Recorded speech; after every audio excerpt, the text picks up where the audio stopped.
ఈరోజు మన వీడియోలో సబ్డ్యూరల్ హిమరేజ్ గురించి తెలుసుకుందాం. సద్గురు గారికి వచ్చిన వ్యాధి సబ్డ్యూరల్ హిమరేజ్ అంటే ఆ వ్యాధి గురించి ఇప్పుడు తెలుసుకుందాం. ఈ సబ్డ్యూరల్ హిమరేజ్ అనేది ఓల్డ్ ఏజ్ పీపుల్స్లో వస్తుంది. ఇది నార్మల్గా తలకి చిన్న దెబ్బలు తాకినా కానీ మరియు ఓల్డ్ ఏజ్ పీపుల్స్ అనేది చాలా కామన్గా కింద పడుతూ ఉంటారు, ఫాల్స్ అనేది జరుగుతుంటుంది.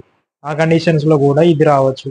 ఇంకా ఆల్కహాలిక్స్ పీపుల్స్లో కూడా ఇది చాలా మందుకు తాగి అటు ఇటు ఊగుతారు కాబట్టి కింద పడే ఛాన్సెస్ అనేవి ఎక్కువ ఉంటాయి. సో వారిలో కూడా ఇది అనేది ఎక్కువ వచ్చే ఛాన్స్ ఉంటుంది. ఇంకా బాక్సర్స్లలో కూడా వచ్చే ఛాన్స్ ఉంటుంది.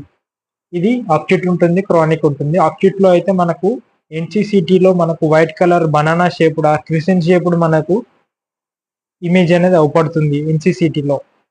దీనికి ట్రీట్మెంట్ ఏంటి అంటే బర్హోల్ సర్జరీ చేయవచ్చు లేదా క్రేనియాటమ్ అనేది చేయవచ్చు. ఇది మెయిన్గా హెడేక్ మరియు మతి మార్పుతోటి హాస్పిటల్కి అని రావచ్చు. ఇది